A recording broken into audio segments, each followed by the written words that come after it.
Bonjour, everyone, and welcome to this edition of In Bed with the Fitness Industry. I am Nathalie Lacombe, your host and your coach and cupid of the fitness industry. Glad to have you here today with a far away from me, but a person who I hoped to see as not only a colleague, but a friend. And I am telling you, one day I will be able to enjoy what she does in person as opposed to salivating at the mouth online for everything that she does. Everybody, this is Jessie Thomas. Hi, welcome. Thank you so much for having me. Nice to have you. For those of you who haven't yet had the pleasure of meeting Jessie, she's been a fitness instructor since 2007. She's a pro trainer for TRX with CanFit Pro. She was recently awarded the 2023 Sharon Mann Award because of her inspirational story and what she does for her community. She's the co-owner and founder of Farm Girl Fitness, which is in Halton Hills, Ontario. And that is a very exciting boutique fitness studios that focuses on getting people connected to nature, to their community, and to their wellness in a balanced way. It is a studio and a business and a brand and a leader that I admire very much. So I'm so happy to have you with us here today, Jessie. Thank you again for having me. So you're in bed. Bless you for actually getting your butt in there and figuring out what we're gonna do. We are filming this in the middle of a heat wave, an unexpected heat wave, and so we're Yes. figuring out how to be able to do this. But And tell me, I have a so hot tea for some reason. Don't ask me why, but it just felt right. girl. All right. Well, we will imagine you sipping. I'm going to imagine you sipping something cooler, but bless you if you're doing that. And you mentioned that you normally sleep in something cozy, regardless of of the season, including socks. I gotta have socks. It like even in the summer, I have Raynaud's in my t feet, if anybody knows what that is. So my feet get cold very, very, very easily, even in the summer. And that started about maybe like 10, 15 years ago. I had to Oh, wear wow. socks. Before that, never did it, hated it. Always gotta have some socks. So Okay. And you look towards a 10 or 11 bedtime and a 6:30 a.m. waking time. Is that something that you find challenging to stay consistent with, or something that for you is actually quite part and parcel to your routine? it's very challenging for me based on the season. I am very Mm. much affected by light. Hmm. So in the winter, I really struggle. When it's spring, summer, the sun's up earlier, I bounce out of bed a little bit easier, but I find I need light. So I'm looking into getting one of those. There's an alarm clock that uses light to wake you up. I think I need to get Mm. one of those. Get one, because I was going to say on the farm, I mean, are there animals that wake you up, or they wake up with light too anyway, so that's not actually helpful? We have one rooster, but he's kind of at like the farther end. So, and then you kind of ignore him. Like you kind of get used to it, Get to be used to honest. So it. it's not that big of a deal anymore. Oh, that's hilarious. So you created Farm Girl Fitness, and I will include Jessie's contact information here if anybody wants to get curious and see what she does and how fantastic and exciting it is. You created that at a time when we were not able to be indoors and have access to gyms, which is where you had worked before. So you were providing an opportunity for exercise outdoors because that's one thing that you were able to do in Ontario. At the time, did you think it was like temporary? Like, when did it become like, oh no, this is my new business? Yeah, I say all the time we started a business without realizing we were starting a business. I Okay. thought I was going to be recalled back to work. Mm, So I lost my job as an instructor and as a manager of a small group training program that was going really well. And I was hopeful to be called back, mm. but March became April, became May. And so in June of 2020, we started running outdoor fitness classes at our farm. The summer went well, and that was partially because the regulations started to change. So when we started, we could only have 4 people at a time because we were only allowed 5. So I was the 5th. And then by July, we were able to have groups of 10. And then by August, groups of 20 or more. And so things were going really well for us because we were kind of the only game in town. There was very few people, Hmm. like none of the larger gyms were doing anything outside in our area. And we had a really unique place for people to come and hang out. It wasn't a parking lot. It Yeah. wasn't doing workouts on asphalt beside a dumpster. It was a place where people, when they came, they just felt better. And so we started to create more ways for them to stay for longer after the workout and socialize. So it was really the end of August. I think it was end of August of 2020 that we were like, we got to start making some decisions because now the season is changing. We're looking ahead, Mm. and then there was no sign to say that anything was opening up anytime soon or that my job was going to come back anytime soon.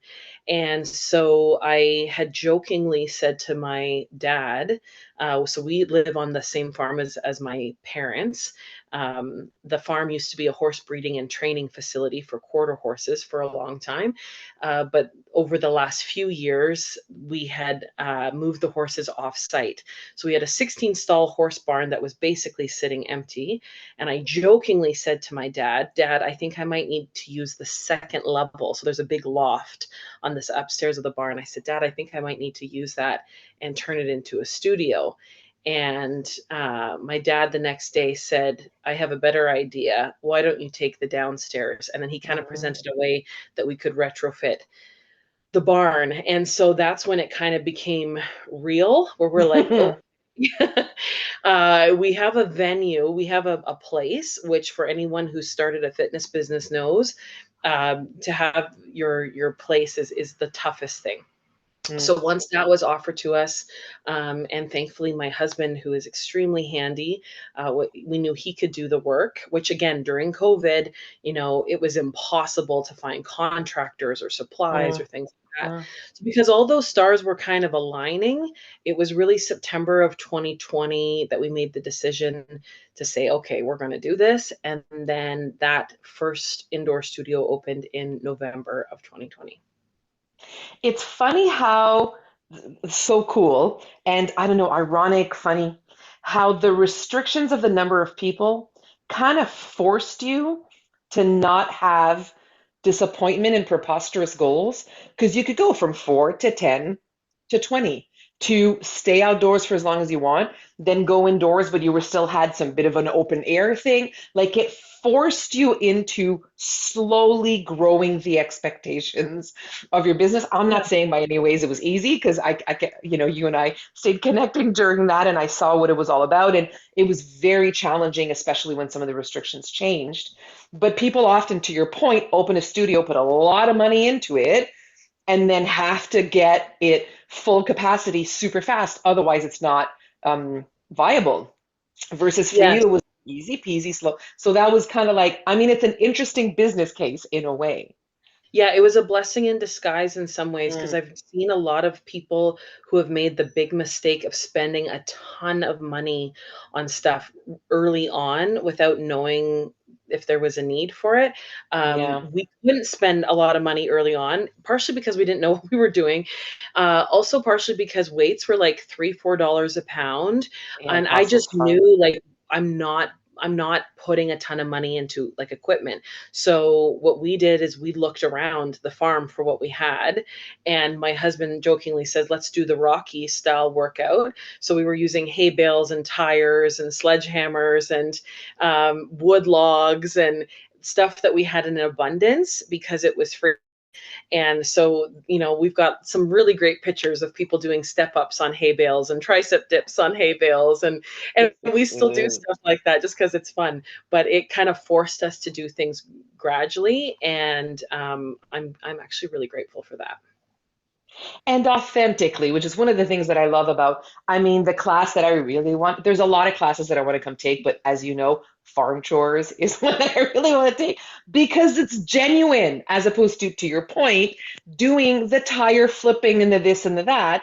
in the back of a parking lot of random studio, right? You're not bringing in things that don't belong, but you're actually making use of what's out there as well as the outdoors. And I've seen some of the stuff that you do, which is like including like earthing and grounding retreats for corporate clients and things like that, just really utilizing what's there as opposed to having to make up for equipment that you don't have. Yeah.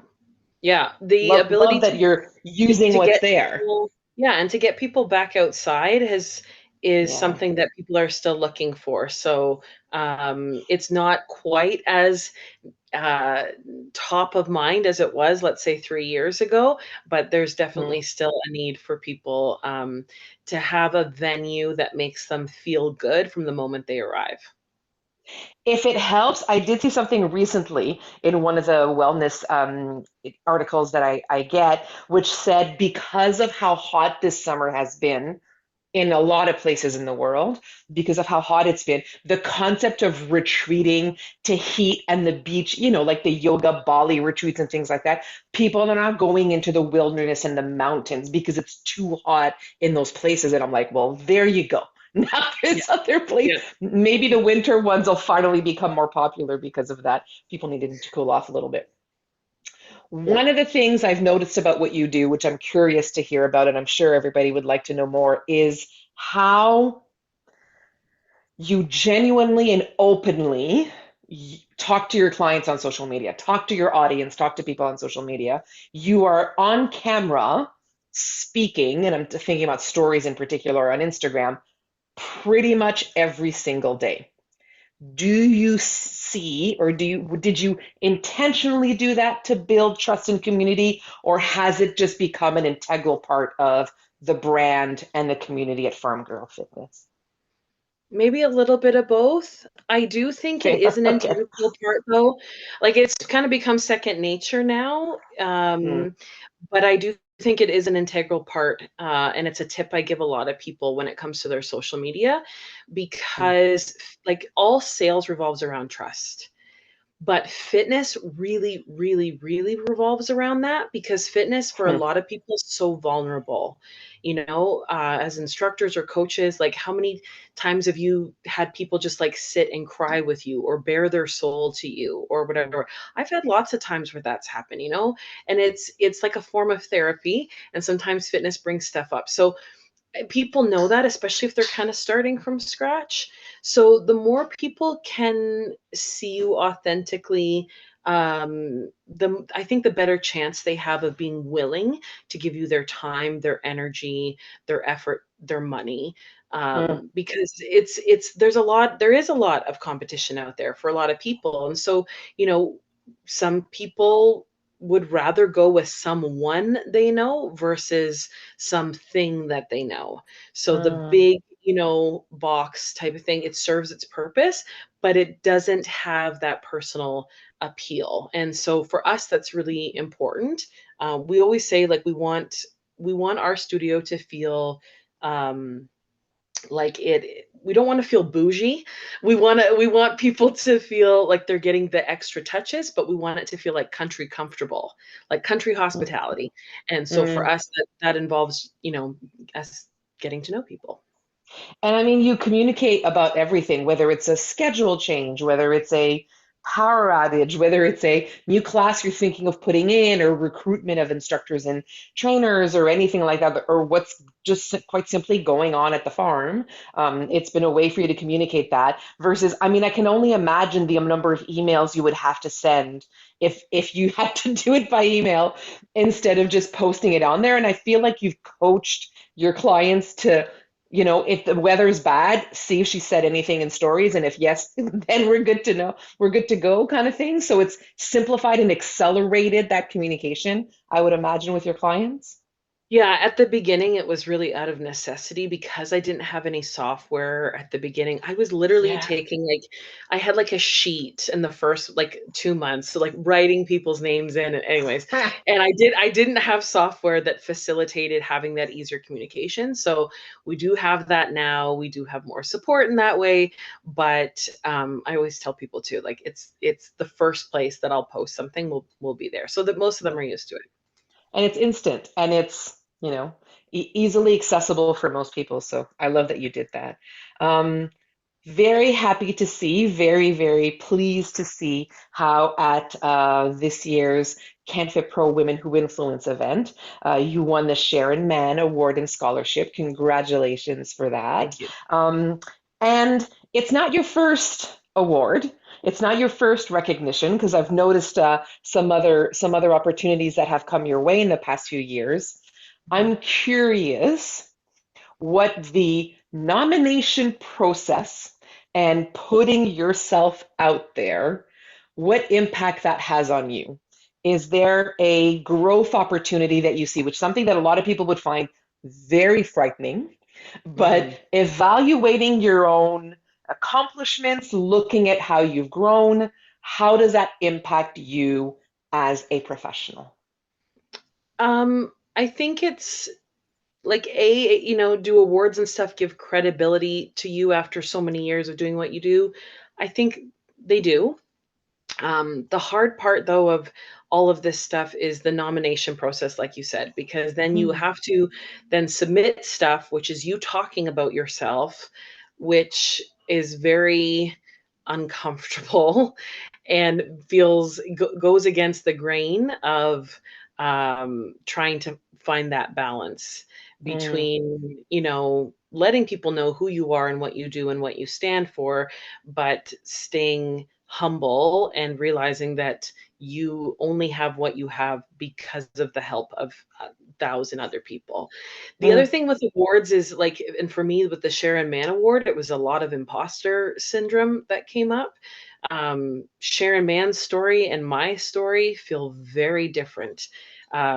It felt wrong to be held in the same sentence with her and mm, what she had done. And so when I found out I was nominated, that was the first thing that came up, where I was like, no, really, I don't understand why I'm nominated for this, like at all. And so I had to spend some time in going through the nomination process to submit a video and other things. I had to really think about it. mm, And I realized that I wasn't doing myself any favors by trying to do the comparison. Those awards are not given because you're exactly like, in this case, the person that the award is named after. That's not what it's about. And I had to spend some time kind of processing the last few years too. mm, And that was one thing I had noticed last year. Our business won New Business of the Year from our local chamber, which was a great honor. And that came at a time towards the end of 2022 was a very difficult year for me for a lot of reasons, um, both physically and mentally, and other things going on. And I realized that when I went to accept that award, um, that I sobbed like a baby in front of all of the people in my town, including the mayor and all these business people, and I sobbed like a baby. And for the record, I'm a crier. If anybody doesn't know, if you know me long enough, you'll know that I am a bit of a crier. But part of that I realized was because I hadn't processed the last few years. mm, I did not have time. That's how I looked at it. Every time a hit came or a punch to the gut came, I just felt like we don't have time to be sad about this.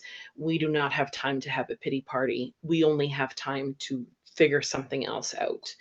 And that mm, became my habit. So I didn't sit in the emotion of when it was negative, but I also didn't sit in the emotion of anything that was positive.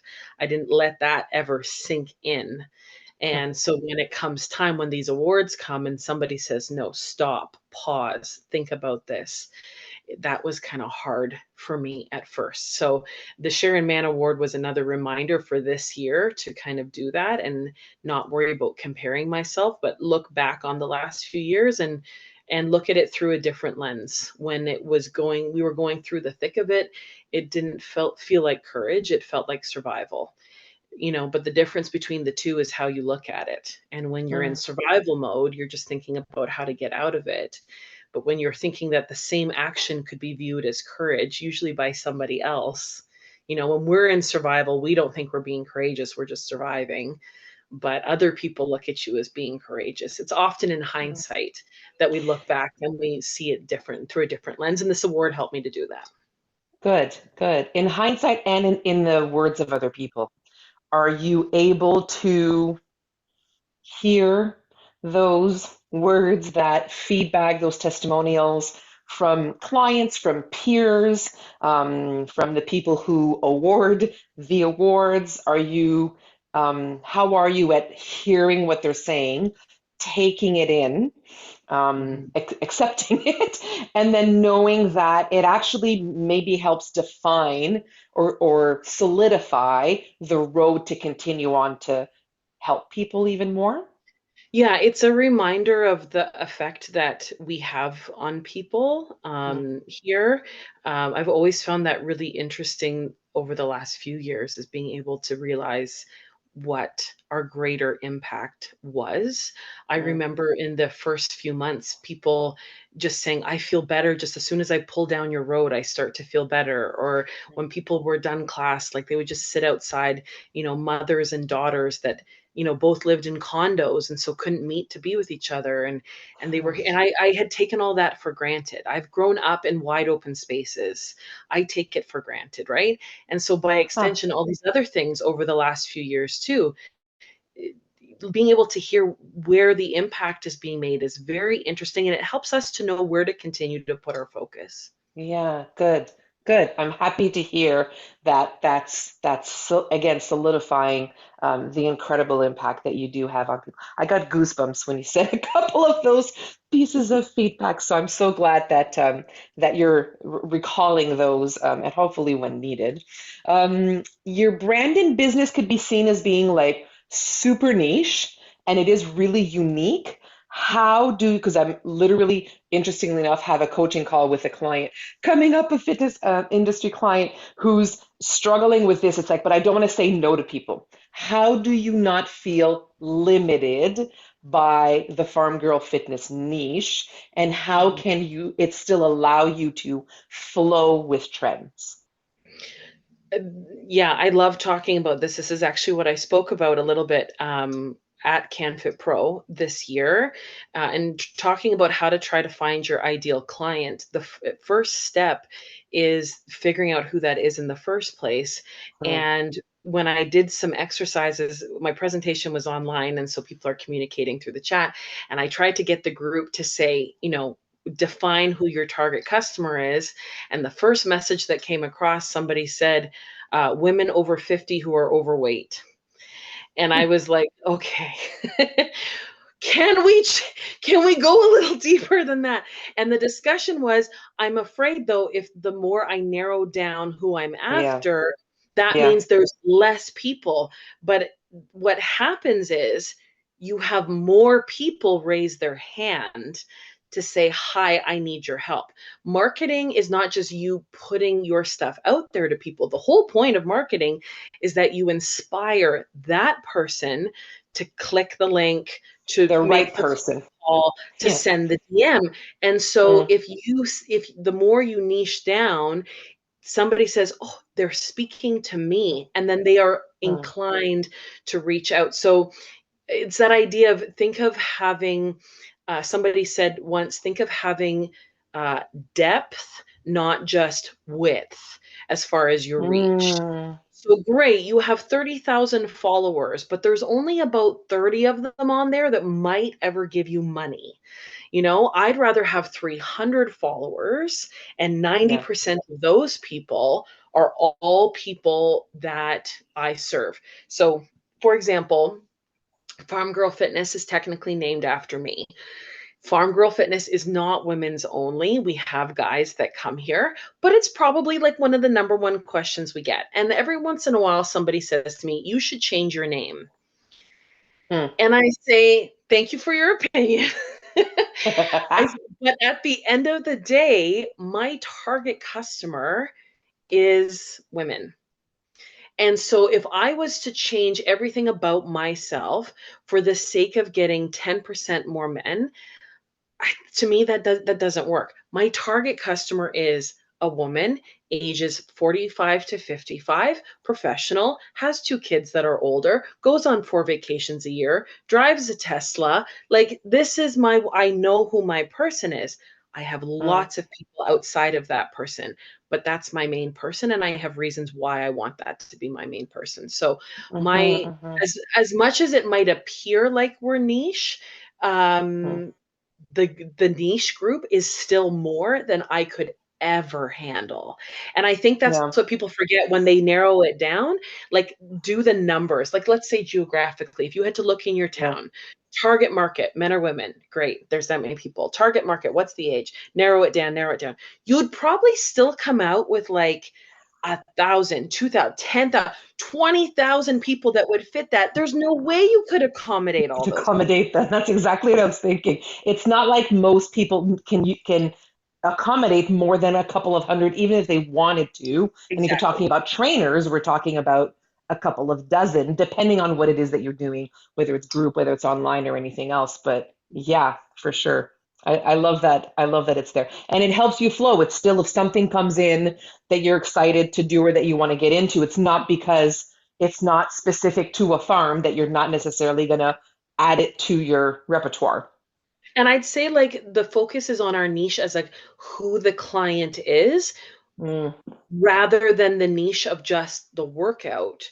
So the client can have lots of different things that might appeal to them or might be important. So we can still, like, evolve and add in new styles of workouts and ebb and flow mhm, that, but we're mhm. very clear on who the person is. Yes, And that's what I think has been successful. yes. It's the people want to attract people. What I think that the challenge is, and this is something that I got from Emma Berry, which is brilliant, which is if you want to truly attract, you need to be okay repelling. Yeah. Otherwise, you're never going to attract. Attraction also comes with repelling the wrong. Attracting the right people comes with repelling the wrong people. But that's the Yeah. fear that sometimes is there because we see it as scarcity and because we all have fears, and I understand that. So I appreciate you clarifying that and seeing how it's actually really helped you. So thank you for sharing that. We are going to get over this heat wave. And as we look forward to the coming months, and you've just been to a big event and everything else, when you're looking around our industry and where it's going in terms of trends and what the pros are caring about and how we're some of the conversations that you're having with leaders in the industry, what inspires you? What are you excited to see in the coming months? I'm excited to see the change in how we talk about fitness, how we Mm, talk more about wellness than we do talk about fitness. That was a great conversation held in many different ways at CanFit Pro this year.